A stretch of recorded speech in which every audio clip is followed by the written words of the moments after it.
especially like to thank the Confucius Institute for its generous funding and support of this event. Professor Eli Freeman is Associate Professor and Chair of the Department of International and Comparative Labor at Cornell University. Dr. Freeman has a PhD in sociology from the University of California, Berkeley, and has been on the faculty of the Industrial and Labor Relations School since 2011. His primary areas of interest are China, development, education, social movement, urbanization, and work and labor. He is the author of the book Insurgency Trap, Labor Politics in Post-Socialist China, published by Cornell University Press in 2014. He has long-standing interest in migrant labor in China and is now working on a book manuscript titled The Urbanization of People. Today, we're extremely delighted that Professor Freeman will be speaking to us actually about his current book project. So before I turn the floor over to Professor Freeman, let me remind everybody to please keep yourself muted throughout the talk. And if you have comments, feel free to use the chat function to leave your comments. And towards the end of the Professor Freeman's talk, we will open up for Q&A, and we encourage you to use the raise hand function so that we can call on people properly in order. So again, thank you everybody for being here, and Professor Freeman, the floor is yours. Great, thanks very much, Jinting, and thanks to all the sponsors of the event. I'm really excited to be here today, virtually, of course. You know, this is something of a milestone, I think. So Jinting and I first met at an event about a year ago, which was supposed to happen at Harvard, obviously did not happen in person. And so the entire length of time I've known her has just been over Zoom. And when she invited me to come up to Buffalo, I was very excited. It was many months ago. I assumed I'd be able to make the short trip in person. Unfortunately, that's not the case. But hopefully, you know, before too long, that will be possible. I'm going to go ahead and share my screen. Hold on a second. As Jinting mentioned, this is a book manuscript that I'm working on, which is titled The Urbanization of People. Okay, hopefully that's visible. I've also turned the captions on, so hopefully that'll be helpful for folks. So this is a book project that I've been working on for a long time. I mean, I began the preliminary fieldwork for this almost a decade ago, and the manuscript has been submitted, and I actually just got reviews back. So this is really just perfect timing for me to hear from all of you guys about you know, any feedback, because I'm just sort of getting into thinking about the revisions. So I want to begin by talking a little bit about how I got interested in this topic. I'm a labor scholar. I teach in a labor school. So, you know, how did I end up studying schools and urbanization, things which are, you know, maybe tangentially related to labor issues, but it's somewhat of a different topic. My first book is about rural to urban migrant workers in China. Instead of the school, I'm looking at their experiences in the workplace. So, you know, the shift from looking at labor within the workplace to looking at schools, it's happening for kind of two primary reasons. The first reason is that the parents of the children who are in these schools for migrant children are themselves workers. And in my earlier research, I oftentimes heard workers, you know, I was sort of asking them questions about their experiences in the workplace. And I would oftentimes hear them, they would be more concerned about things that were happening outside of the workplace, you know, particularly for somewhat older migrant workers, getting their children into school in the same place where they work was just an ongoing challenge. And this is true in places like in Guangdong, as well as in Zhejiang, which is where I did most of my earlier research. So that's, if we're interested in sort of the concerns of workers more generally, they're not necessarily just concerned with what's happening in the workplace. The second point, and this is the kind of the more direct route that led me to this topic, teachers are workers. And the project actually started out as kind of a sociology of work. I wanted to go and you know, study teachers as work and understand sort of what their conditions of work were. But what I found was that their working conditions were actually inseparable from the broader processes urbanization. And in particular, the issues of social chaos that migrant families experience are all reflected in the workplace. And so you have this constant churn of students that are coming in and out of the schools. All of the problems that exist in family lives are reflected in teachers' work. And so I found myself sort of continually being pulled out of the school and needing to develop some sort of an account of the broader process of urbanization, just in order to be able to understand what was happening for teachers as workers.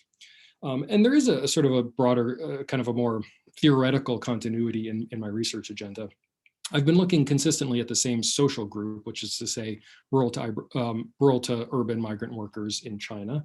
But rather than looking at politics within the workplace, I'm now looking at politics within the sphere of social reproduction. And for those of you who are not familiar with the term, I'll talk a little bit about social reproduction in a moment.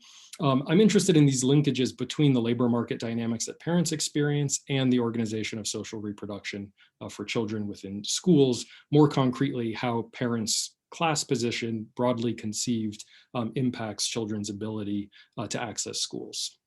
I do also want to give a disclaimer at the beginning, which is that I'm not an education scholar. I've learned a lot about China's school system, and I have a lot to say about questions of access, but I don't study educational outcomes, even if there are some implications based on this research. Fundamentally, this is a project about how the urban state manages flows of people in the midst of the largest human migration in history, currently consisting of about 300 million people, and it's told from the perspective of the school. What I'm going to do today is present a distilled version of some of the key arguments, some of the conceptual innovations, and some empirical material, which is mostly going to focus on state policy.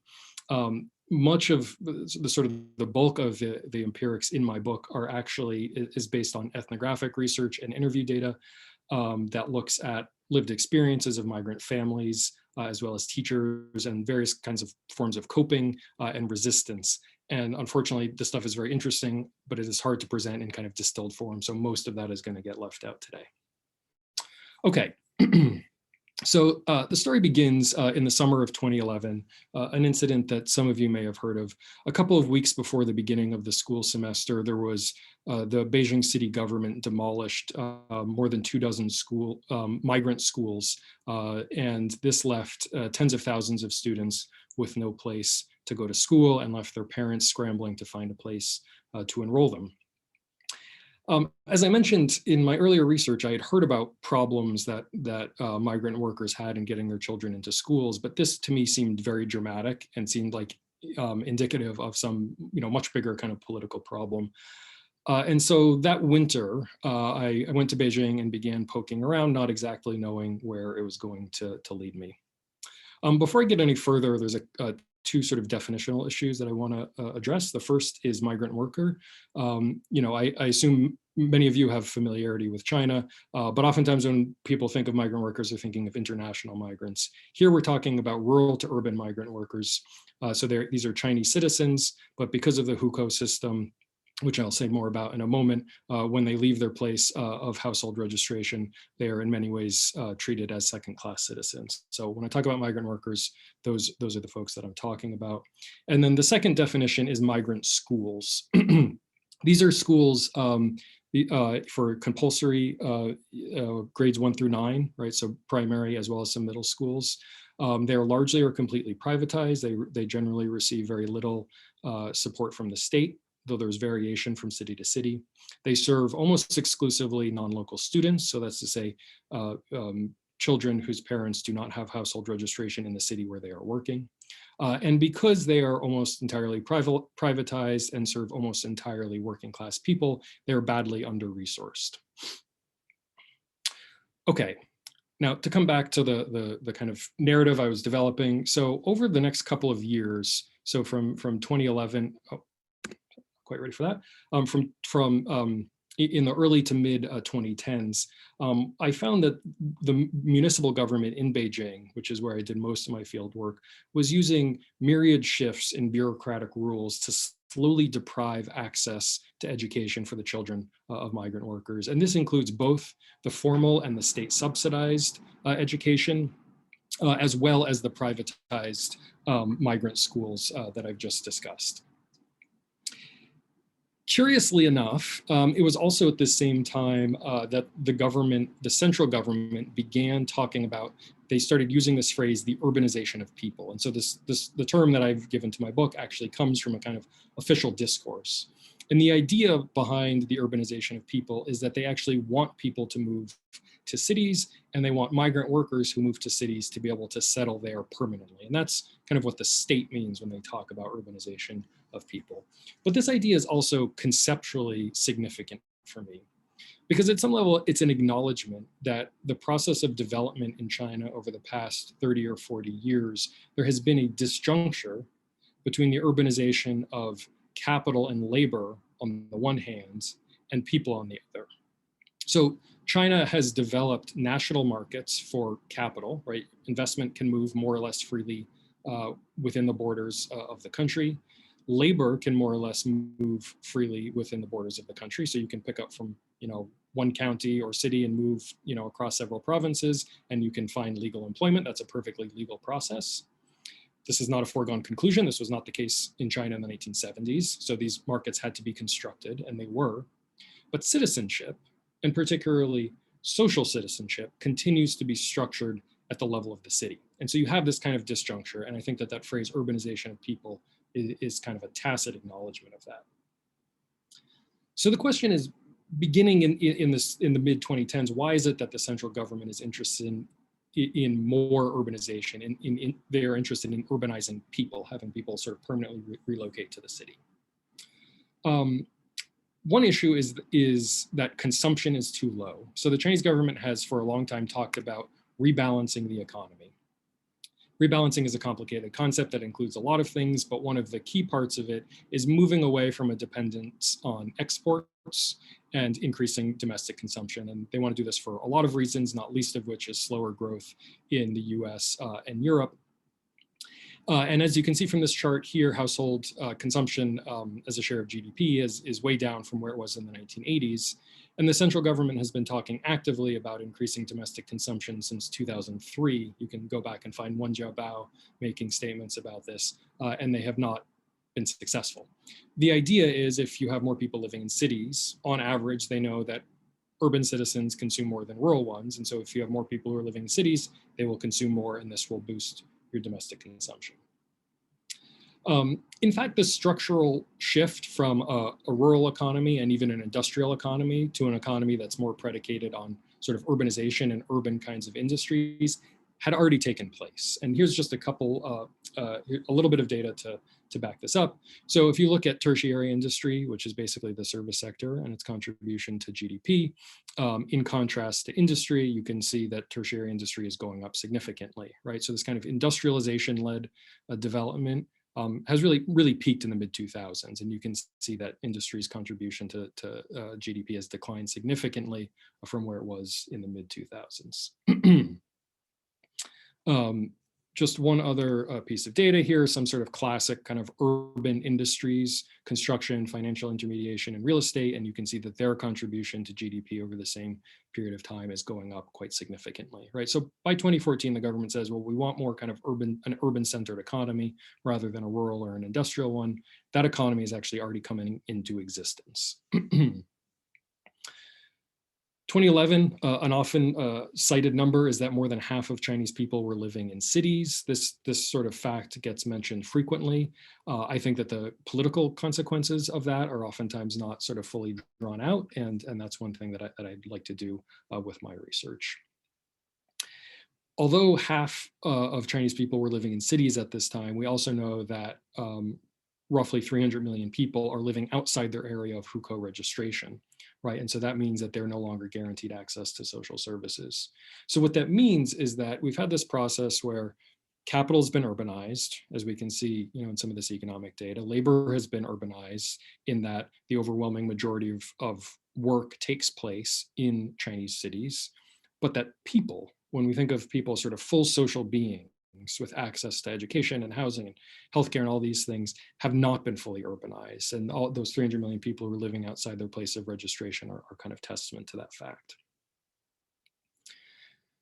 In 2014, the government issues a very important document called the National New Urbanization Plan. And right after that, they issue something called the Residency Reform Plan. And this is the first time in the history of the PRC that the government, that the central government has been actively encouraging people to move to cities. We begin to see the media kind of talking about cities having this new openness to migrants, that they want people to move and settle permanently in the cities. And I was there doing fieldwork at this period of time, and it did not comport with what I was seeing at all, which, as I've already mentioned, in the city of Beijing, was all of these steps that the government was taking to make life more difficult for migrants and to make it harder for them to settle permanently. And the issue is basically this. If you look at these plans carefully, they want certain kinds of people to live in certain kinds of cities. They're very explicit about this in the urbanization plan. It says cities with an urban population of more than 5 million people are supposed to strictly control population growth.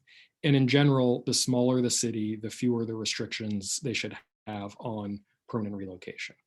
There have been some more recent reforms in 2019, abolishing distinctions between rural and urban hukou and encouraging liberalization of relocation in somewhat larger cities, but it doesn't change the basic underlying dynamic, particularly in the largest cities.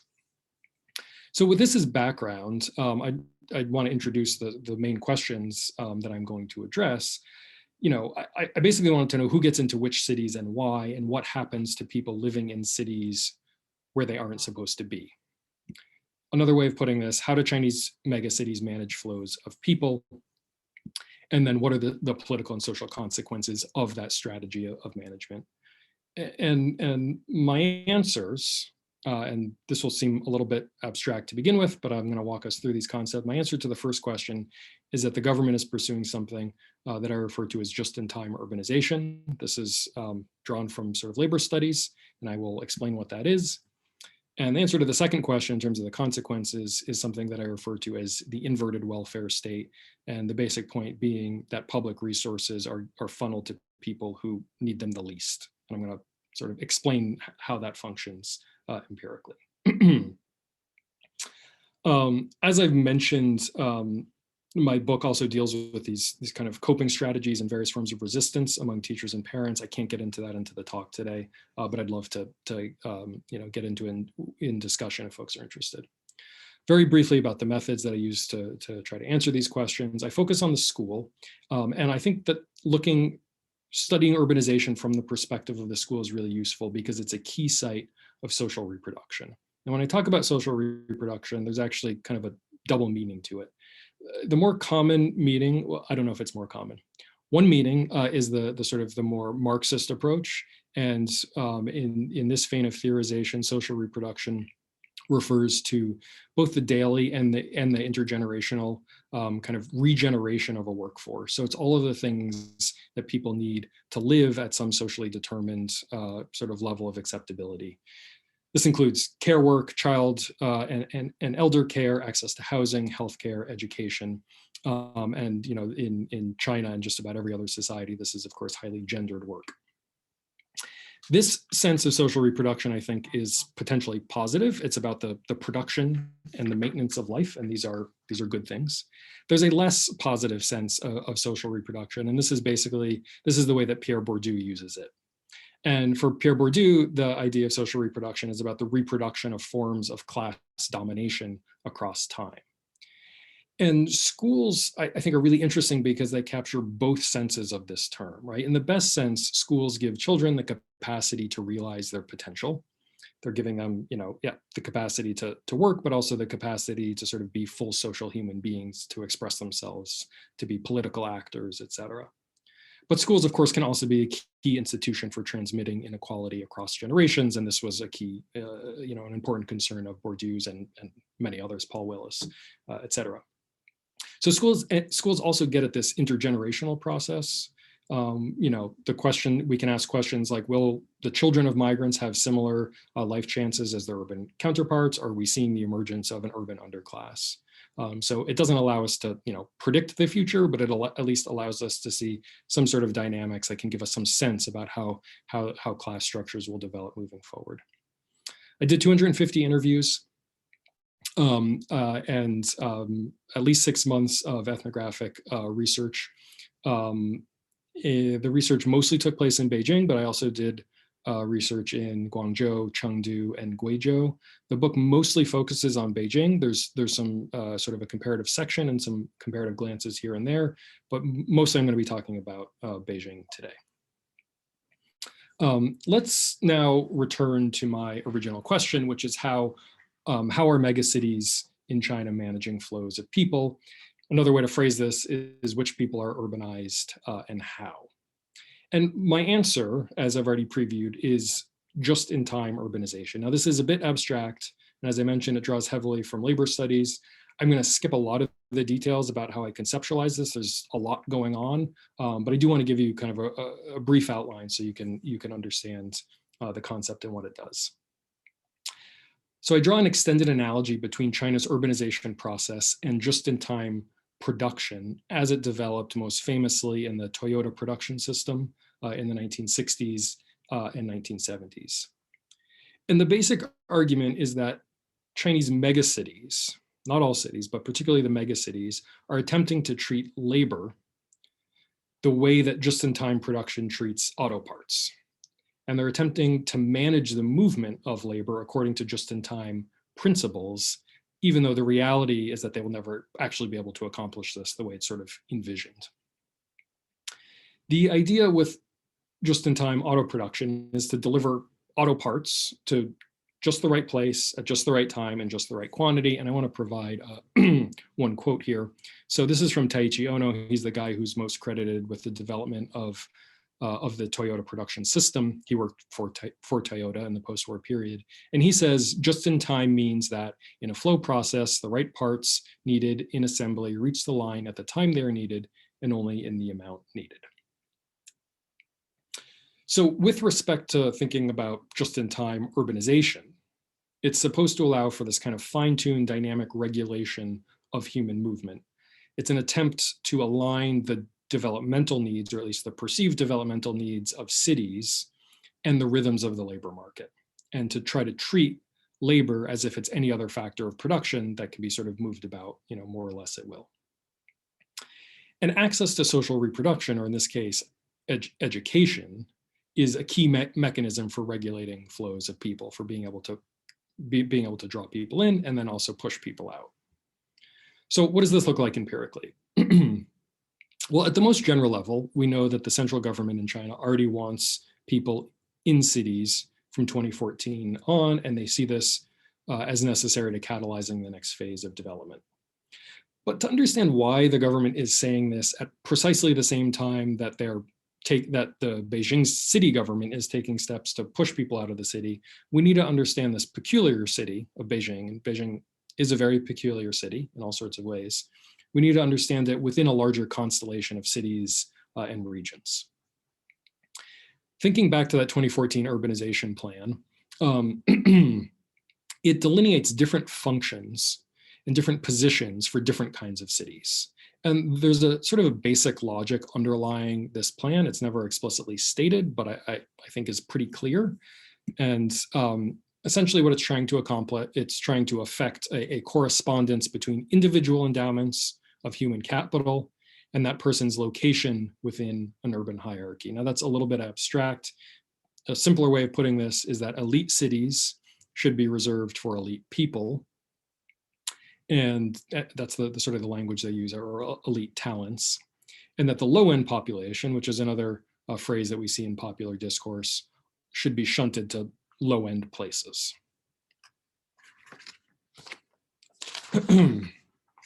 Megacities, such as Beijing, Shanghai, and elsewhere, need to optimize their population to enhance their capacity for economic upgrading and for fierce competition in the global market with this whole other series of global cities, right? And as just a side note, including in the optimization of the populations in places like Beijing, Shanghai, Guangzhou, Shenzhen, et cetera, is the imperative to deal with a rapidly aging population. And we all know that China in general is aging and birth rates are quite low. This is even more so the case in these very large very expensive cities. So one of the things that they're trying to accomplish is to bring in this sort of infusion of vitality of young people who are going to upgrade the economy and therefore be able to provide for the social reproductive needs of this aging local population. And I want to point out here that this urbanization strategy is not simply about exclusion. And this is really an important point, because this is different from how a lot of people talk about Chinese cities and particularly talk about hukou. It's about being able to bring certain kinds of people in, to pin those folks down, and to expel others in a dynamic manner, right? So it's a strategy of governance rather than just sort of building walls.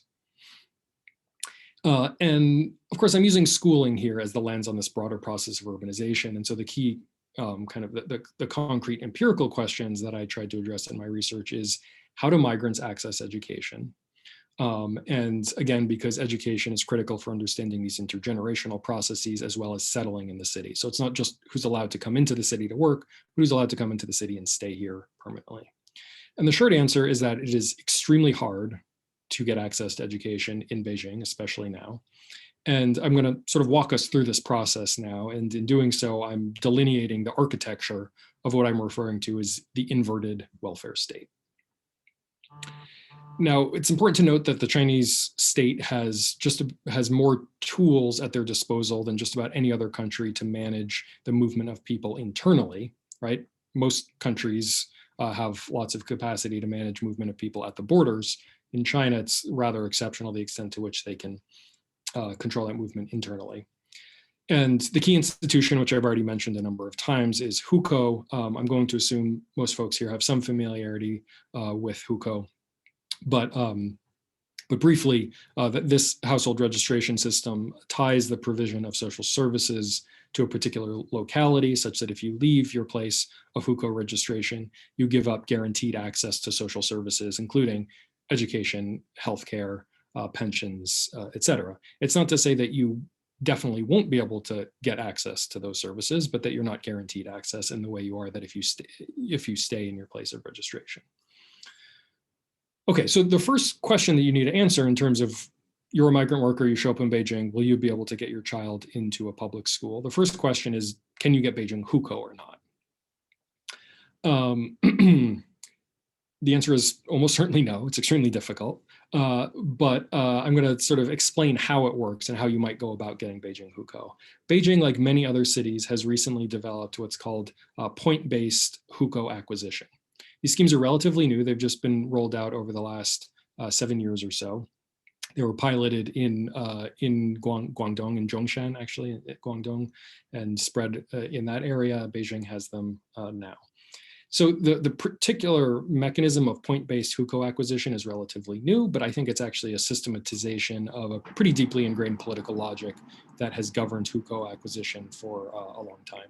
So let's talk a little bit about how you go about acquiring points such that you can then apply for hukou. And I should just say at the outset that you accumulate a certain number of points, you get to a threshold. That doesn't guarantee you access to local hukou. It then allows you to apply to sort of put your name in the pool of people who can be considered for hukou. And the actual number that actually get it is still quite small. So the most important metric for determining, for accumulating points is value, or at least perceived value, in the labor market. The basic labor market orientation of these plans is reflected in a 2014 opinion from the State Council, which states that cities should, and I quote, emphasize resolving hukou for people who have been in the city for a long time, have strong employability, and can adapt to urban industrial transformation and upgrading and the competitive urban environment. If we look specifically at Beijing's point-based hukou plan, they're one of the 4 primary considerations in granting hukou is ensuring the human resources to improve the central functions of the capital city, and that was a quote. So if you look, there's somewhat significant variation across different cities, but there's also some underlying logics that are similar. All places have an absolute requirement for a labor contract. Education levels are critical in all cases. So the more education you have, the more points you get. Some cities will list, they'll have a list of specific skills that they need that year. I've certainly seen this in Guangdong, where they'll say, well, this sector needs workers this year, and so you get extra points if you have whatever designated skill. And generally, they won't accept people who are over 45, given the relatively short remaining time in the labor market. The second major way that you can accumulate points is by owning property. So just about every place owning a house will, within the jurisdiction, will allow you to gain a lot of points. You get fewer points across the board. In all cities, you get fewer points if you're renting, and you don't get any points if you're living in informal housing or if you're living in employer-provided dormitories. The third major way you accumulate points is through contributions to local tax base, through payments to social insurance, or just regular sort of income taxes. So in Beijing, in order to apply for the point-based hukou, you have to have paid into social insurance for 7 years. Many other cities, it's similar, sort of a 5 to 7 year range in order to be able to accumulate points. Other cities, you accumulate more points the more you've paid in local taxes. So, if your business or you has paid sort of business taxes, or if you've paid income taxes, that allows you to accumulate more points. And then the final general category, this is kind of a catch-all, but I call it political correctness. Basically, that you can get point deductions. And so you can get point deductions if you've had any run-in with the law. Sometimes having a run-in with the law means that you can't apply at all. Being in violation of birth control policies gives you point deductions, et cetera. Now, the significance here for thinking about this idea of the inverted welfare state is that all of these metrics favor highly educated, wealthy people, right? So if we think about the sort of the labor market value, you have vast swaths of the labor market that are completely informal, that do not have any labor contract. And this is actually, it improved for a few years after the passage of the labor contract law in 2008. But actually over the last decade, the number of migrant workers who have contracts has declined again. So they're sort of categorically excluded from this.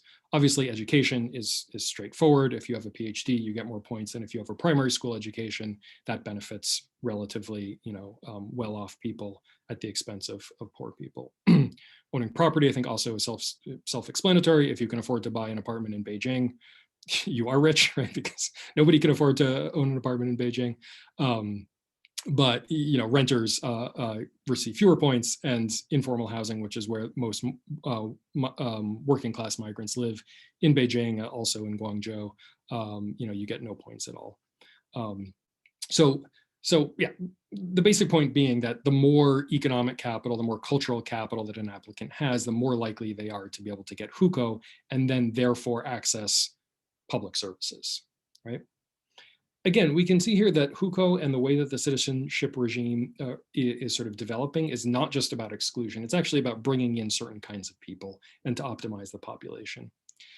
I'd also just like to note that in 2017, so there was this mass demolition of informal housing in Beijing. Some people estimate that up to 100,000 people were displaced during that moment. At precisely the same time that this was happening, Beijing unveiled what they called green cards. And this was to attract international workers, right, from other countries, and would allow them to access social services within the cities, right? So we see this big push of certain kinds of people out of the city, even while they're bringing in even foreigners to be able to access public services. So that's hukou acquisition. The second step and if you get hukou, just as a reminder, your child is then guaranteed access to a public school in Beijing. The second step, and this is in some ways the more important one, for the vast majority of migrant workers who won't be able to get hukou in Beijing, how can they get access to public schools? And actually, it's a very similar set of requirements to hukou. Some places, particularly in Guangdong, have developed point-based school enrollment policies, right? So they have a similar set of metrics based on the parents' class position, broadly conceived. The more points that you accumulate, the easier it is for your child to then get into one of those schools. Beijing does not have a point-based school admissions policy. Beijing has something called the 5 permits. It's recently been changed to just the 4 permits. But the 5 permits are, you have to produce a labor contract, social insurance, a rental lease, hukou, as well as this document where you have to prove that there is nobody in your home village that can take care of the child. Once again, we see that these requirements exclude the sort of the lower ends of the labor market. Lots of people who don't have labor contracts, lots of people who would love to have social insurance but do not have it. And the same thing goes for the formal housing. That last documentation about nobody in the village who can look after the child, practically what that meant is you needed to have the time to go back to your home village and bribe someone to be able to make this document. I mean, it's logically does not make sense. You can't prove a negative that there's nobody to look after them, but that's practically speaking what had to happen. And that documentation is no longer required. From 2014 on, though, so this is the sort of the formal requirements to get your children into public school. From 2014 on, I found this in my fieldwork, there was all kinds of arbitrary requirements that education departments would put on parents. So if they got together the sort of the formally required things, they go to the education department, and time again, I interviewed people and they'd say, oh yeah, they added some other thing. They said, well, you have 3 years of social insurance, you need 5 years. There was one investigation that found 36 different kinds of requirements that parents had encountered in the year of 2014, above and beyond just those required 5 permits. So just to recap where we've been, we have these 2 layers of what I'm calling a negative means test for parents trying to get their kids into public schools. The first question is, will you get hukou or not? And if the answer to that is no, which is the case for the overwhelming majority of migrants, can you get this kind of provisional access to public schools? And what we see at both steps with these negative means tests is that the public resource of education gets diverted precisely to the people who need it least. And everyone else is left to the free market. So the people who are least likely to be able to succeed in the free market, given how much money and cultural capital they have, are left to this free market that's poorly regulated. The result of this is that these migrant schools that are left to serve students are spaces of what I call concentrated deprivation, right? So the most deprived people end up kind of in this space where that deprivation is really institutionalized. And anyone who can get into the public system, including both students and teachers, will do so. Okay. Now, I've been talking about this in a basically aspatial manner, but in order to really understand the full implications of this thing that I'm calling the inverted welfare state, we need to grasp something about the economic geography and how the citizenship regime kind of maps on to an underlying economic geography and a fiscal geography as well. So you'll recall that the 2014 urbanization plan envisions this kind of correspondence between individuals' human capital and their position in a national socio-spatial hierarchy.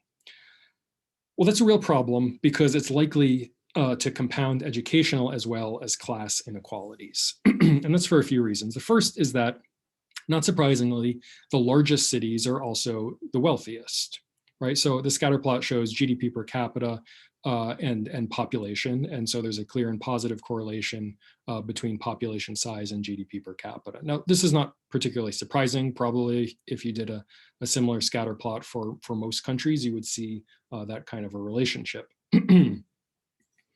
One thing that is a little bit different is that the largest cities also have the best services. And here we're just looking at education. So here we're looking at annual education spending per capita. And we see a clear and positive correlation between population size and education spending per capita. And I've highlighted a couple of notable examples. Beijing and Shanghai are well above the line. Shenzhen is way above the line, and that really has to do with the fact that they have a disproportionate migrant population that is in essence subsidizing the local population. Chongqing is weird. Anyone who knows anything about Chongqing knows it's weird. It's not really that big, and so it should be somewhere else, but I just wanted to label that in case anyone was wondering. I could talk more about Chongqing later if folks were interested. So, given that the largest cities are the wealthiest and provide the best services, it's not surprising that they're also the most attractive to migrants. And so here we can see migrants as a share of the prefectural population and the prefecture's population along the x-axis. And so you can see that the larger the city, the larger on average their share of migrant workers. So one way to counter this tendency of people wanting to move to the largest, wealthiest cities would be to engage in significant fiscal redistribution that the central government would have to do, maybe in concert with provincial governments, right? Unfortunately, if we look at education spending, things have been going in precisely the opposite direction in recent years. So here we can look at central and local expenditures on education.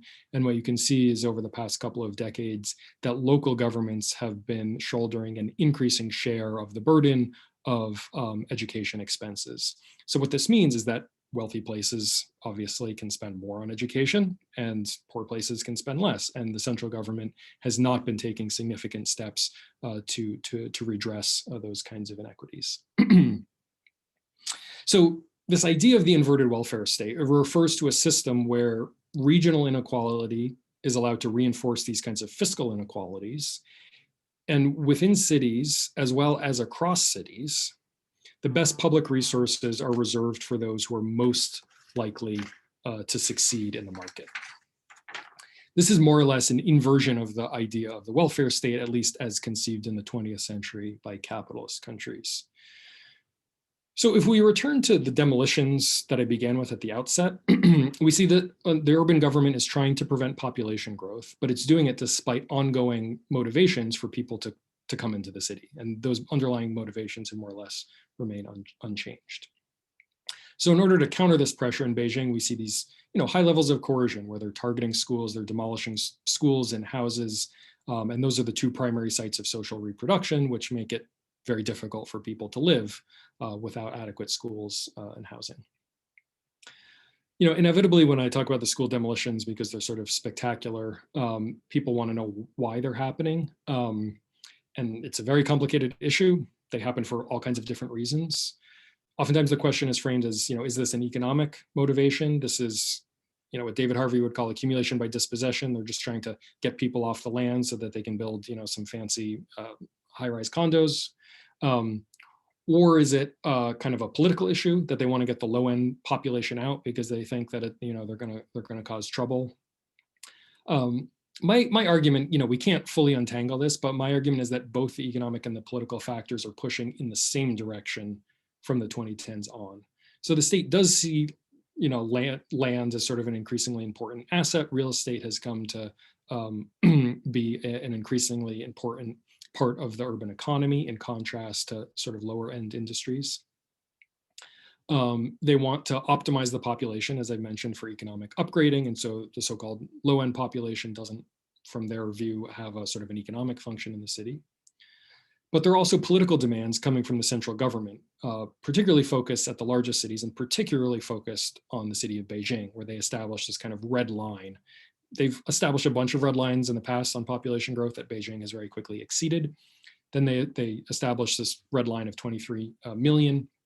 And the central government seemed very, very serious about it and was giving, strict quotas around population reduction, because they're concerned with this problem of overpopulation and the sort of presumed, social instability that would come with that. So all of these pressures are pushing in the same direction towards getting more migrant working class migrants out of the city. That's actually not the end of the story, though, because it's not so simple that you can just get rid of people, right? You can't actually, so thinking about sort of development from an urban perspective, you can't actually completely dispense with working class people. If you get rid of too many people, this would drive up labor costs to begin with.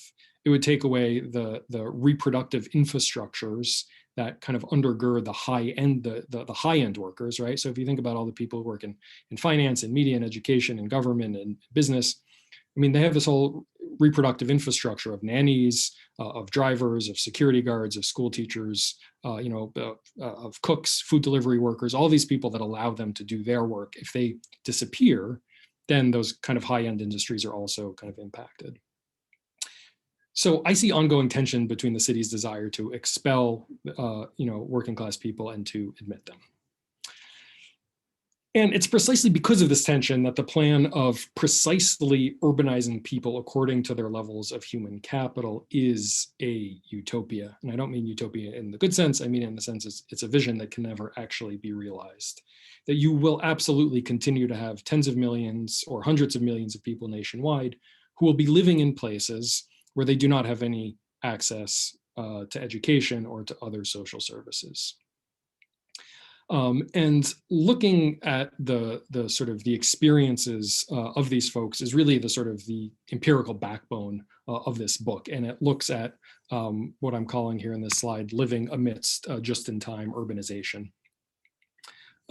So you know, kind of this is the ethnography, and most of the interview data is asking this question, you know, what is life like for teachers and for migrant families who are sort of in a place where they're not supposed to be?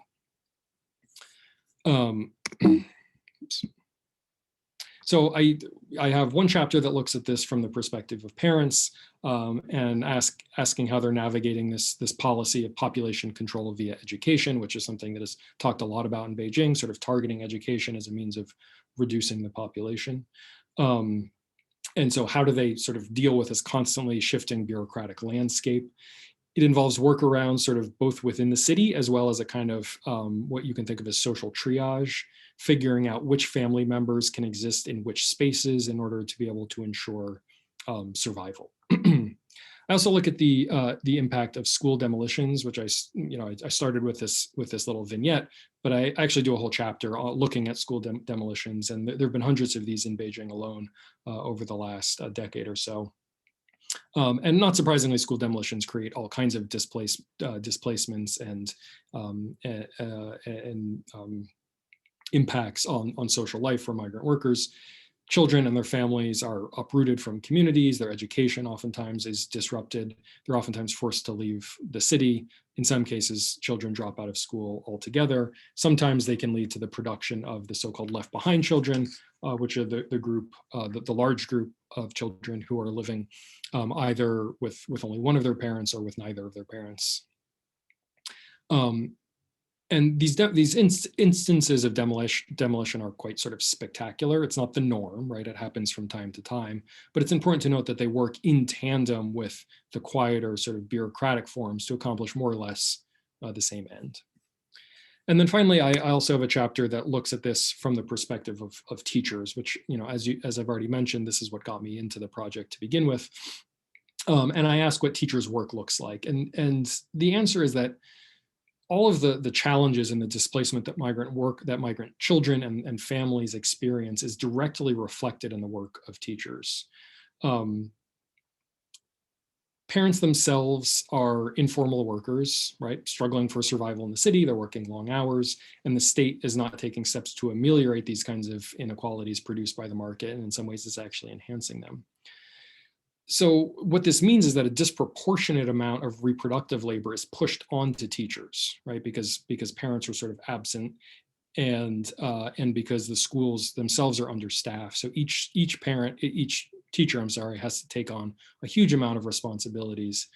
And this includes all kinds of things. Emotional labor, absolutely. This is normal for primary school teachers, but far, above and beyond what is the norm.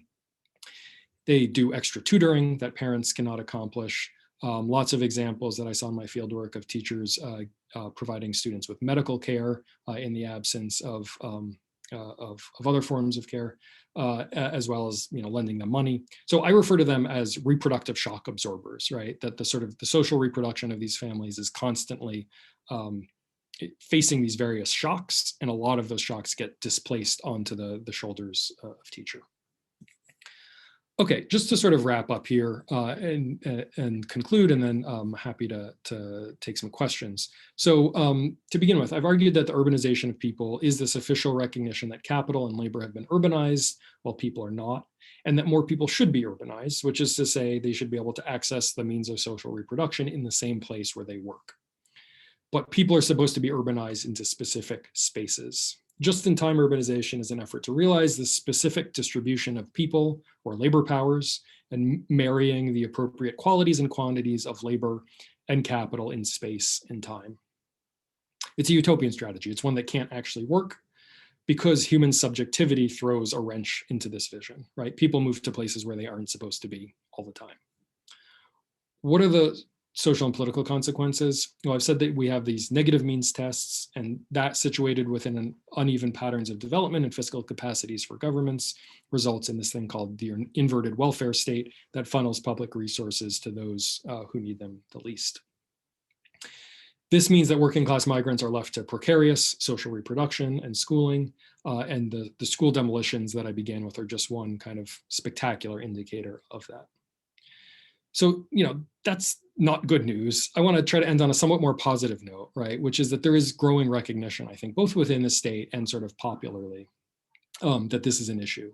And we also see some mobilization on the part of teachers and students to counter some of this.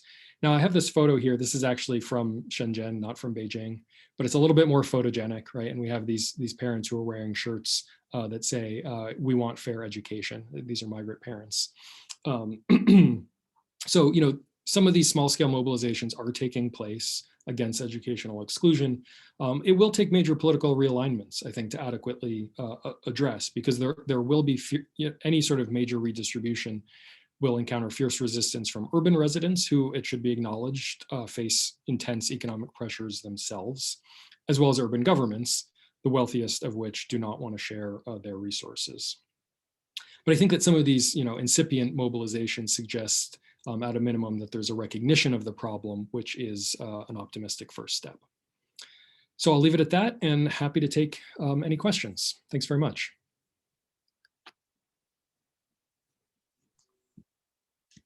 Thank you so much, Professor Freeman, for that informative, illuminating, and theoretically sophisticated presentation. So what we are going to do is to give opportunities for Q&A. You can raise your questions by use the raise hand functions, or leave your comments and question in the chat box, and I'll do my best to make sure that the questions are taken in the order that are raised. So here I have Igor. Please feel free to unmute yourself. All right, thanks, Jinting. Thanks, Eli, for this very, very fascinating talk, and it's great to learn about your newest book projects this way. I remember many years ago when we first met, you were telling me that you're working on this, so congratulations. So my question, I guess I have quickly two questions. First is about the kind of the contradictions from within this system that you just described. And you gave some hints already, like this is not sustainable. There are a lot of issues, and even the government started to recognize many of the limitations of this. I have a specific question on the counter movement, in the sense that I based on my study on the Foxconn workers, the urbanization project started with Li Keqiang's initiative, and in his grant strategy, this is about urbanized population, as you just described. But in very recent years, I think there's something from above, there's maybe two lines within the party that they really focus on talking about redistribution and rolling out welfare programs in the rural areas. So I was wondering whether there's a counter movement even from the above that is trying to stop this kind of like this complicated urbanization, and whether from within the migrant population, especially probably not in Beijing, maybe also in Beijing, the migrant workers themselves also decide, okay, this is not for me. Because I think Joe has an article arguing that there's a contradiction, because some of the village government also want to put these migrant workers into the city apartment, 上楼, so that they can grab their land, right? So I want you to talk a little bit more on the contradiction. And second, very, very quickly, when you do ethnography among the schools, what's your assessment of these new young generations' subjectivity? Like, what's their prospect? What do they aspire for?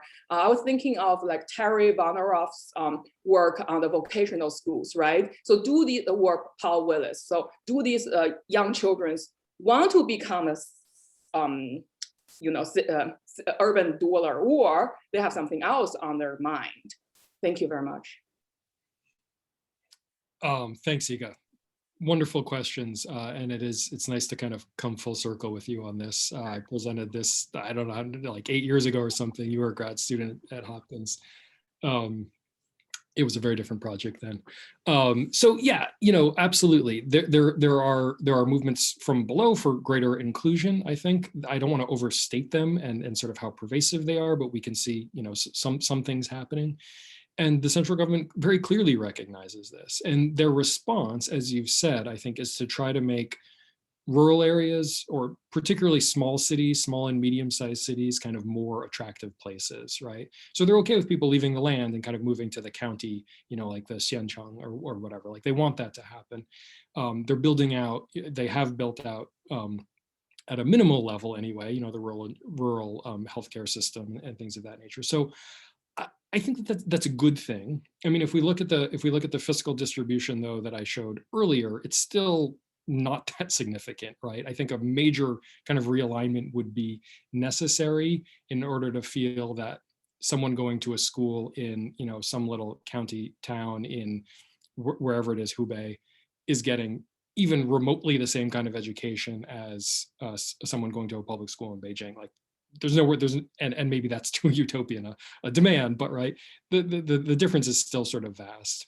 That being said, I think that the general direction of trying to create sort of more geographically even forms of development is commendable, and it's the kind of thing that we absolutely should support. Whether or not they'll be able to accomplish that, I don't know. We're going to have to see. I mean, it's still such that the economic opportunities in those smaller cities are so unbelievably distant from what could be accomplished in a city like Beijing that it's hard to tell.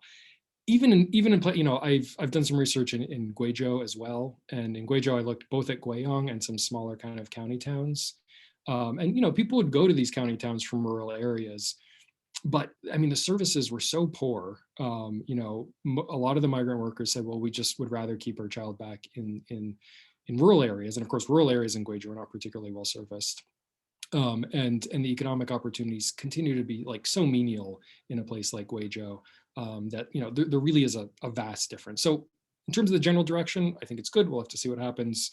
I'm not super optimistic that they'll be able to create sort of great equity.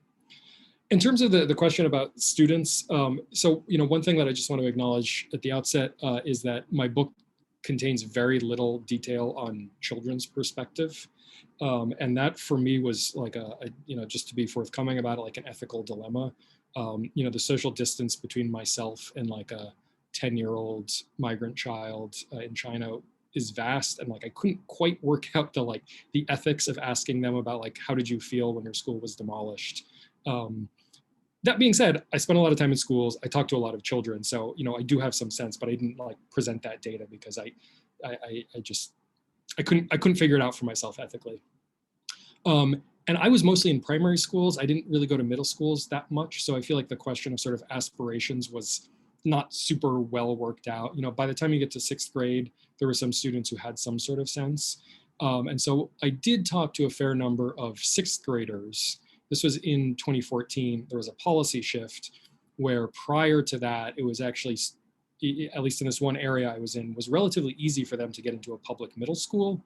And things had changed just that year such that it was going to be impossible. And so there's a whole population of students who are now, their futures had been thrown up into the air. And they were extremely distraught about it. They wanted to stay in the city. They wanted to be able to go to public schools as they had anticipated, in some cases as their elder siblings had done. And the stuff that we've all read about, right? This idea of them going back to the village. They're like, I don't want to go back to the village. I don't know my family there. I don't speak the local dialect. These were all real issues. And these were students who, by and large, sort of thought of themselves as being from Beijing. And so that was a really, I think, traumatic event for them in a lot of ways. Thank you. Yeah. Eli, there's a question, there's a comment, but there's a question in the chat. As a student from China, this is from Tsinghua. Thank you very much. As a student from China, this is more than informative. I understand the issues lie in the system, and these teachers are already overloaded. I feel quite pessimistic. and sad for these disadvantaged children. I wonder if there can be an opportunity that can lead to a possible solution for the outlet. Yeah, thanks for the question. It's, it is, again, to sort of put on my ethnographer's hat and like being there and living in these communities, it is very challenging. I mean, the stuff that the teachers, not to mention the families that they're dealing with it's extremely challenging. There are things that can be done, and the space for civil society in China is quite constrained. There is, and so sort of talking about a kind of a structural critique and asking, why is this here, and those sorts of things, that's very sensitive. That being said, there is a good amount of space to do things in what's seen as kind of a non-political way, right? Because we're talking about children. And so there are a lot of NGOs that I think are doing good work. I don't think it's sufficient, right? I think we need the involvement of the state. I think you need to provide education as a public good. I think that's true for China as it is for the United States. We do a miserable job of it here.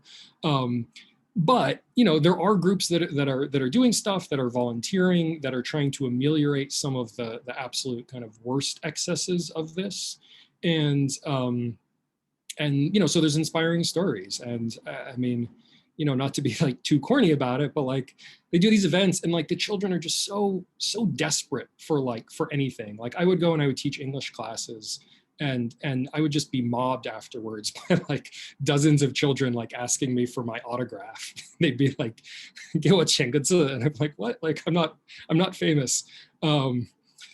So these events are really quite meaningful, and I don't want to kind of diminish the significance of it. I think it's inadequate, right? So things can be done, but more needs to be done, and we need to have the state on board to make a sort of a systemic change. Thank you very much, Dr. Friedman. And that question is from me. Just want to extend my thank you personally. I mean, in person here. Great. Yeah, thanks for the question. And if folks are interested in groups in China that are working on this, I'm happy to direct you to some resources. Thank you very much. I should also just mention, since I'm talking about NGOs and kind of civil society, that Beijing in this respect is a bit of an outlier, given that it's the capital city. There's a preponderance both of foundations who are willing to support this, corporations who sometimes have these like CSR, corporate social responsibility activities, as well as NGOs who are working on it. So there's a lot more in Beijing, even than in Guangzhou, where I've done more research. And in Chengdu, there's only a small number. In Guizhou, I mean, there's less in Guizhou, right? So being a migrant child in Beijing in some ways is harder than other places. Beijing is less welcoming certainly than Shanghai. Shanghai does a much better job and less welcoming than Guangzhou as well. But there's a bit more of this kind of civil society activity as well. Thanks, Eli. My colleague Lois Weiss would like to ask a question. Lois? Thank you. Dr. Friedman, thank you very much. I just want to, I can actually see you, Jinky, on the screen. I'm Lois Weiss from the Graduate School of Education, and I actually had the great pleasure of supervising Dr. Li Miao's dissertation that ultimately was put together as a book and published with Routledge Press. And so I have some knowledge of this context, and some knowledge is going on. Her work was hard to remember when she did this, but it was I believe she was in the school approximately 8 years ago. She spent a long time, a similar project as what you're talking about, and so forth. Her depiction of what is going on in Beijing, particularly in the schools, because she did have the opportunity to spend a great deal of time in the schools. She spent a lot of time with the teachers. Her ethnographic work was largely located in the schools in Beijing rather than the communities. But it's quite an unfortunate depiction of what was going on in those schools, and the frustrations of the families and the teachers because of what their, how challenging the situation was for everybody. So here's my question.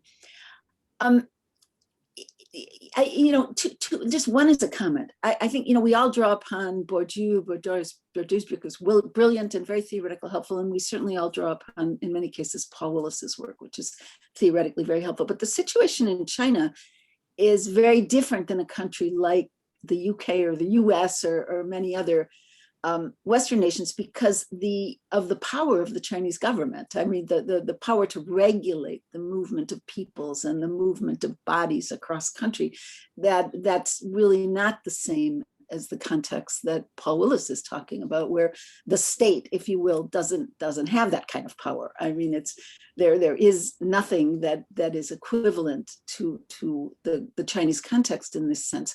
So that's just a comment. But my question is, two things. To what extent, and thank you for the information on things about the hookah registration that have changed since Li Miao did her work. It sounds as if there's more of an emphasis to have people go to other parts of China, smaller cities and so forth, and develop other locations. Although I do understand that people are not necessarily flocking to those places. They're still trying to go to Beijing. But can you talk a little bit about what kind of moves there have been to alter this hukou system in any way at all? And I'm not talking about getting rid of it. That's not where I'm coming from on this. But has anything changed in the last 8 years with the registration system that impacts the lives of these people? And then secondly, can you comment on what's going on in the schools, because there weren't enough teachers, according to her truly brilliant ethnography, and the teachers had a very difficult time coping in the context that they were in, and there was a tremendous amount of frustration among the sort of the entire school community because there weren't resources, et cetera, which is certainly understandable. That's not a critique on my part. But what sense do you have that this might have changed in the last 8 years, either with respect to the registration system or additionally with regard to what's actually going on in those schools? And I do recognize you didn't do a school-based ethnography like she did, but I'm wondering if you have some thoughts on that. Sure. Thank you very much for the talk, by the way. I found this very interesting. Oh, thanks. I don't speak the language, but I have been to the country a number of times, so I'm not totally disconnected from what is going on there. Sure, and I always love learning from my students about topics that I myself am not an expert on. So it sounds like you have as well. Just one brief comment about the sort of the different powers of the American or the British state versus absolutely that's the case. Sure. And that has a huge impact on the way that education is provided. That being said, things don't always align precisely the way that you would imagine them. So, I don't study the US education system, but I'm almost certain that the US federal government does more redistribution of fiscal resources to schools than does the Chinese central government. And that's a little counterintuitive, right? Given that it's a central state and the overall power of it. So the things don't always sort of align perfectly. Yes, of course. That is not a positive necessarily assessment of the American public system. Right. Disastrous in most respects. But okay, so in terms of the hukou system, so what's changed in the last 8 years? So I addressed this briefly at the outset. There's been a general move towards hukou liberalization, and we've seen this. We've seen this story a few times before. There's a classic article from the 2008, I think, by Kam Wing Chan. He says, "Is China abolishing the hukou system?" There's discussion about it then. His answer was no. They're not abolishing it now, but the way in which they're changing it, I think, is actually pretty significant. And the most important way that it's being changed, again in line with what I've just been discussing, is that it's becoming less important the further down the urban hierarchy you move, right? So hukou, if you're moving to just like a small town, like if you're moving to like the Ithaca of China, right? It's fine. You can show up in those towns, and hukou is really not that important. If you move to Beijing, it's extremely important, right? And part of the reason that you have that differential is because if you move to a small kind of county town, there's just not that much public resources there. So they in a sense feel like they have less to guard. If you move to Beijing, they have to guard, Peking University and Tsinghua University and these real bastions of privilege that both the central government and the municipal government pour a huge amount of resources into, and that the locals want to be able to protect for themselves. And again, I sympathize with that to some extent. Even being an urban resident in Beijing is not a walk in the park. So so the politics of this are extremely complex. But that's the sort of the general direction of reform, that it has not changed. It remains a major impediment to movement in the biggest, wealthiest cities, and less so in the smaller cities. And that is a difference. So if you want to move from a rural area to a small urban area, that's not a big problem now. 20, 30 years ago, that would have been very challenging. And then about the question about the teachers. So in 2000, was it 2003? I think it was 2003. Beijing announced this policy about how they were going to deal with these migrant schools. So a lot of the migrant schools in Beijing, I should just say, are almost totally informal. That is to say, they're not licensed with the state. There's basically no oversight, including for basic kind of like safety things. And so they unveiled this policy where they basically said, we're going to eliminate some of these schools and we're going to standardize some of the schools, right? So they wanted to get rid of the ones that were further, no way that they were going to get up to standard, and then standardize some, at the same time that they were sort of pushing an increasing share of the migrant population into public schools. It hasn't quite worked out that way. They've discovered that they need to maintain still a very large number of these informal schools that they don't want to subsidize, they don't want to take responsibility for, but they understand sort of serve some purpose. But what that means is that there's a much smaller number of migrant schools now than there was 15 years ago. So at its peak, which was I think about 2006, the estimate was that there was about 300 schools of these migrant schools in Beijing, and now we're down to maybe a little bit more than 100, less than 150. So they've dropped off quite significantly. And and in this respect, I should just say Beijing is a little bit exceptional. If we were in Shanghai or Guangzhou, it's a different story, and I could talk about that if you're interested. But they continue to be poorly regulated, not subsidized, and totally tuition dependent, which means that the teachers are just, things haven't changed, I think, from what your students said. They're completely overworked. They're working insane hours. I mean, I was teaching in classrooms where, there was like buckets on the floor, like students were taking their exam because rain was kind of like getting their exams wet. There's no indoor plumbing. In many of them, they're using outhouses. You may have noticed one of the photos that I had in the presentation.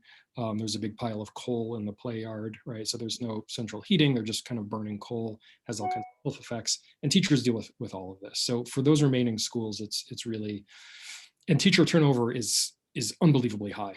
Oftentimes, 30, 40, sometimes even 50% annual turnover in the teaching force. And so you can imagine the implications for pedagogy are significant.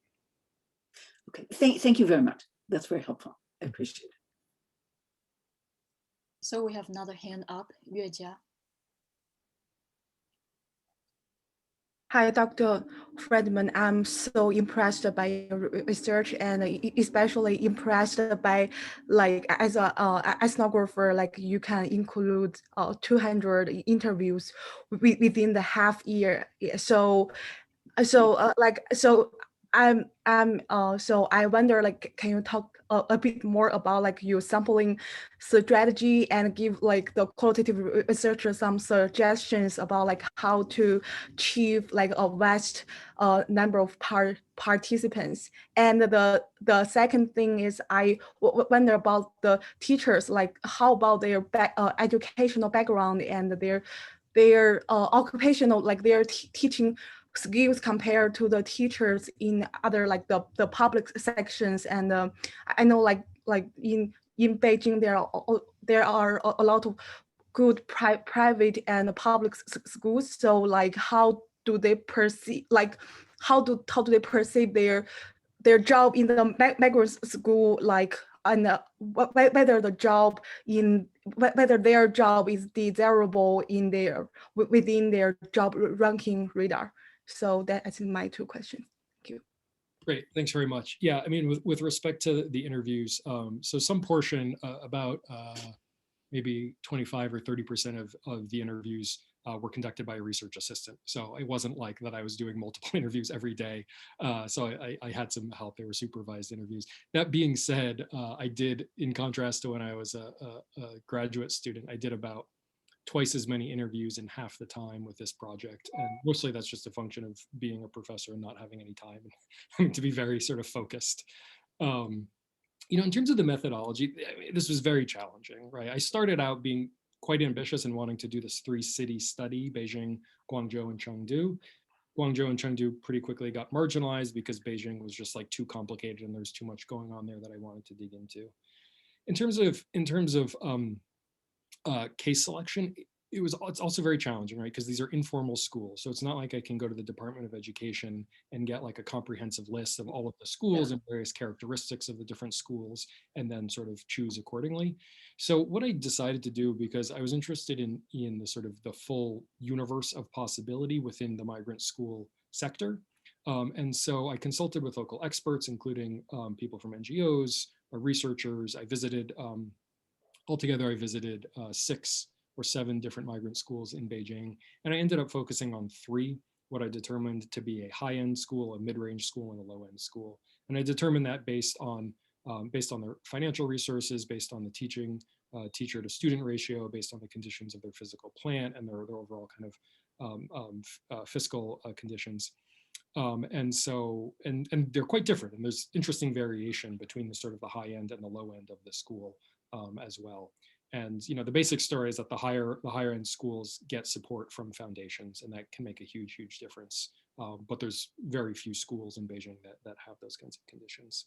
So I look for both commonality. I mostly focus on the commonalities across the schools, but I also sort of pull out some of the variations as well. And I think given the thing that I was studying, I couldn't find like a representative case. I wasn't going to try to bother with that. On your second question about the teachers and their background, so I categorize the teachers in in migrant schools according to like 3 sort of big buckets.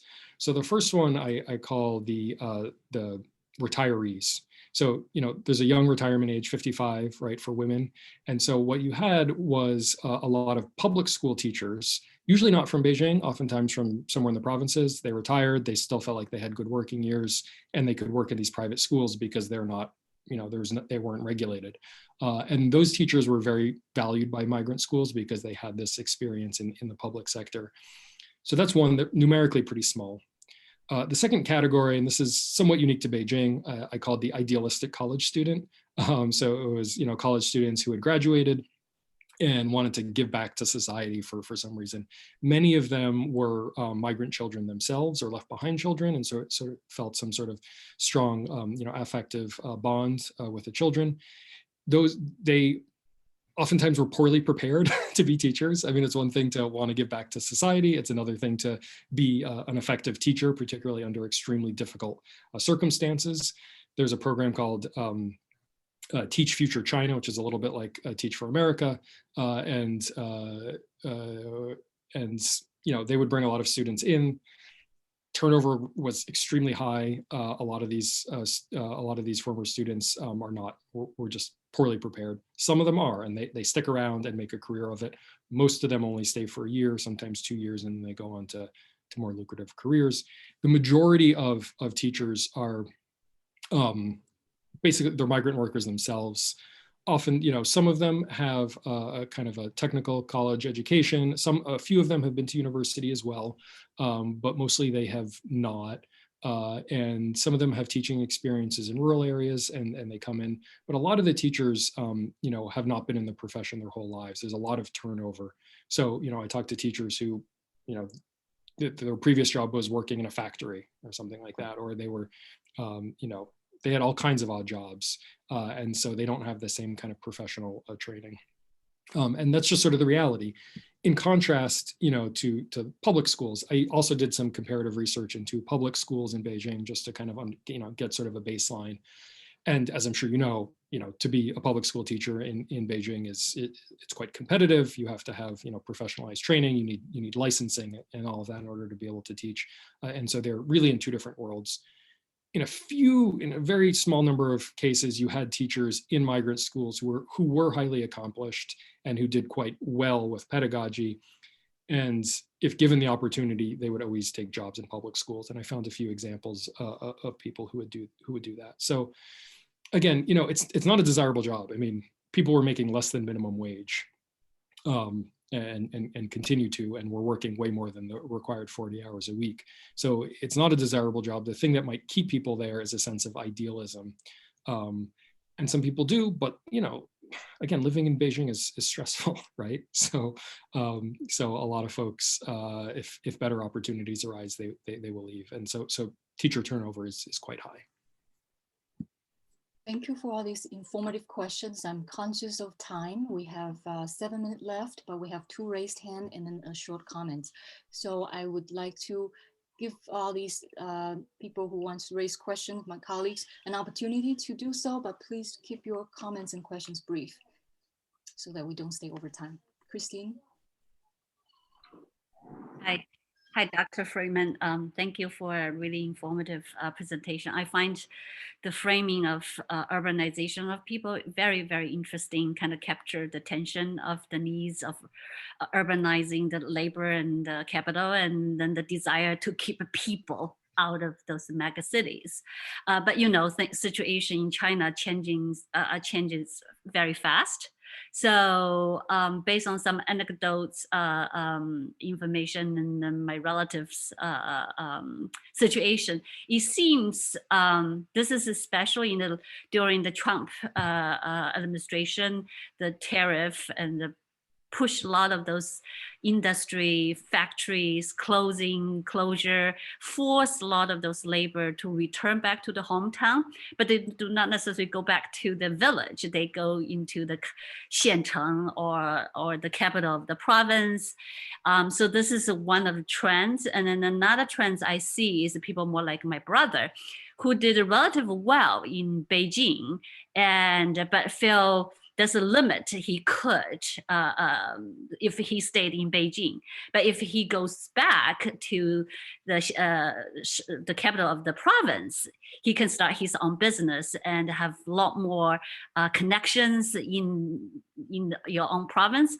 So he and his friends, I think he moved back about 11 years ago, 11, maybe 13 years ago, because that's when and also my sister-in-law was pregnant at that time.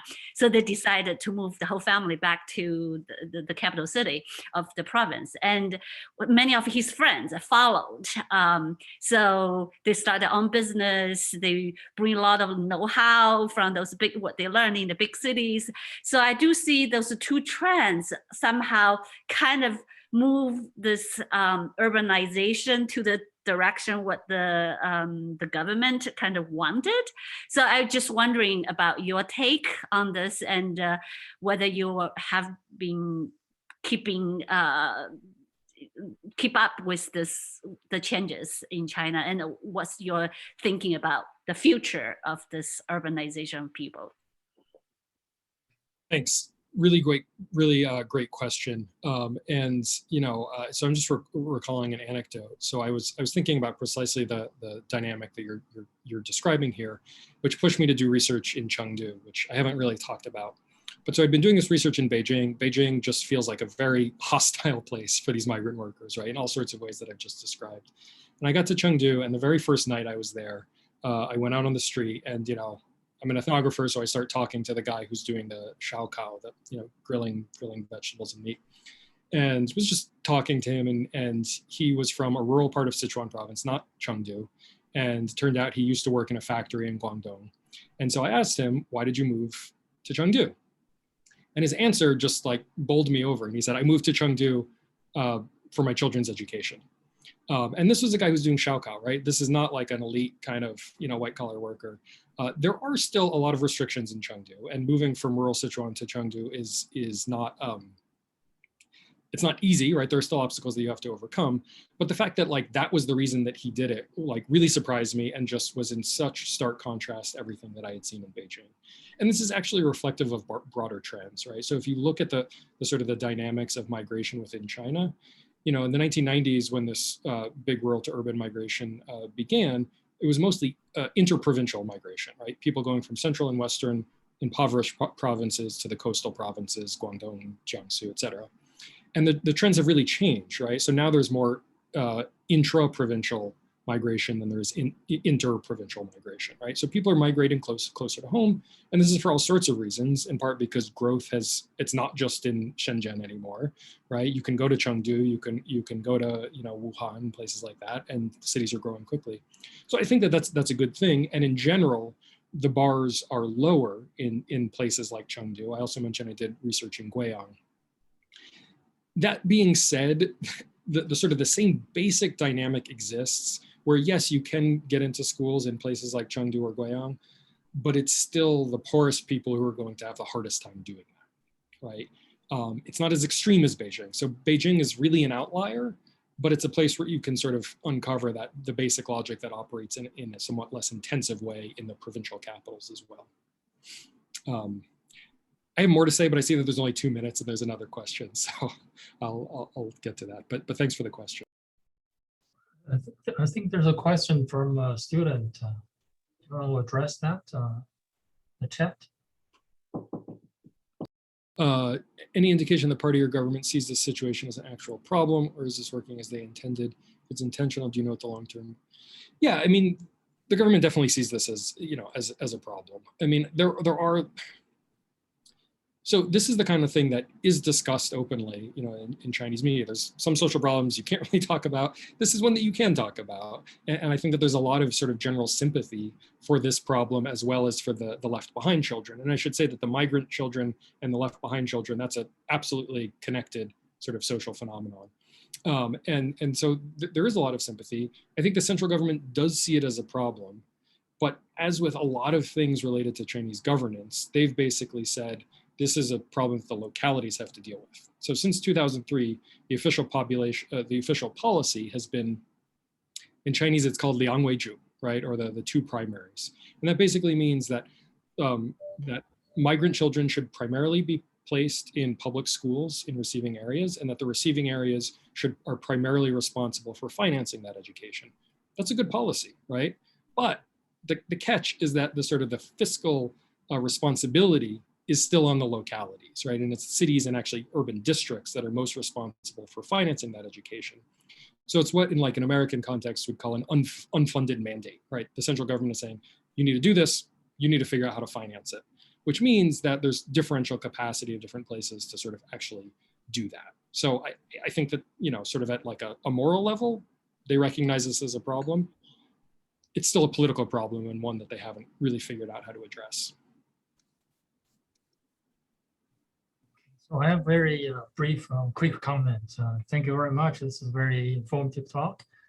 So it's give us a lot of information about urbanization and migration issue, children left behind. We all recognize that this is a really unfair situation. So this is a institutionalized, discrimination. So against the rural population. I've done some research on Foucault and also worked on something about left behind children. So I understand the issue well.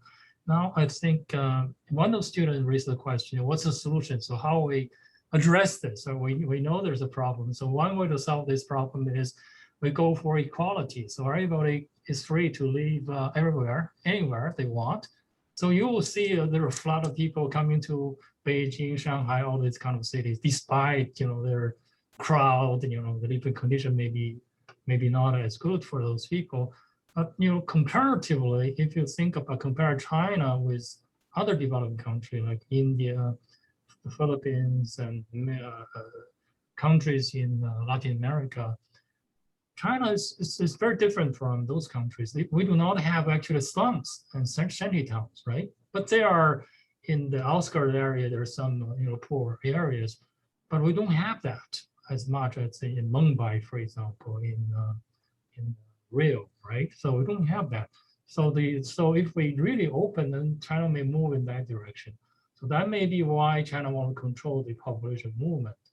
Now, the alternative solution might be that we should invest in rural development, and invest in education, in jobs, and invest in jobs in rural areas, urbanization does not mean really people move from rural area to urban areas. So you can urbanize the rural areas, and that's grow small towns. So people leave agricultural sector without leaving the area. So then the key is to developing a non-agricultural sector in the rural area and urbanize that way and invest in education in the area. So I know that some NGO you mentioned in China paid attention to education in the rural sector. So I know a couple of programs. One of them is called a Dual Teachers Program. That's by Youqing Foundation. So they link a middle school in Beijing with a rural poor schools through internet. So the rural schools can have access to the teaching lecture or other teaching materials. Another program is called Qingjiao program. So provide training for rural teachers. So some are college graduates and they join this kind of program. So they go to rural area, teach there for a couple of years, something like that. So we recognize there's a problem. It's unfair. Okay, so we know that. So the solution might call for maybe pay more attention to the rural area rather than building more schools in Beijing, accommodate more migrations. So that may not be a viable solution. So yeah, that's just a comment. Yeah, no, and just as brief response, I mean, I absolutely agree. I don't think everyone in China should go to school in Beijing. Like that would, that's not a viable way to deal with the problem. There is the question of sort of fiscal equity, and I do think that regional redistribution of resources would help deal with that problem. And so that, but it has to be paired with employment opportunities. So, for me, the key issue is the question of where can people work and where can they access services, right? And right now you have a situation where those are two different places. So the jobs are in places where you can't get services, and the services are in places where you can't get jobs. That's a rough approximation. Yeah, that's unfair, totally unfair. So that creates social problems, for families and for communities. And people oftentimes, I think, focus too much on hukou, right? Because it's this kind of like blunt tool and everyone can see it and see that it's unequal. The truth of the matter is that if you abolish hukou completely tomorrow and anyone can move wherever they want, you're not going to have educational equity either. And in part because, these big cities are moving in a somewhat more kind of American direction where access to schooling is mediated by the real estate market, right? So you have good schools and expensive houses, right? So formally you can move there. There's no legal, obstacle, but you can't buy a house within the catchment area of the school. And so schools are increasingly moving to these kind of catchment area-based forms of admission. So an extremely complicated problem, but I agree that it's like not like getting everybody into Beijing is definitely not the solution. Figuring out kind of a more geographically equitable model of development as well as fiscal distribution of resources is key. There are a lot of, sorry, just try to chime in the conversation about the investment in the rural area education. I think the government on all the levels have a huge investment. Many of my colleagues in China, they're actually involved in some of those intervention studies, trying to develop the curriculum, try to develop the professional training. But what I have seen so far is very, very disappointing. There's a lot of money there.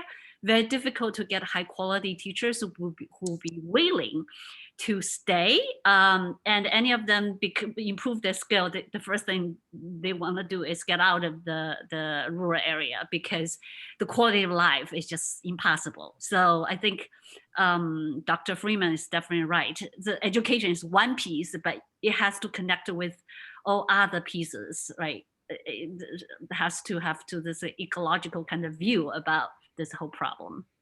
Yeah, how to have a job, education, the more you educate, who will leave rural area the first, the best educated people, right? So you have to have also a local industry to go with it. So.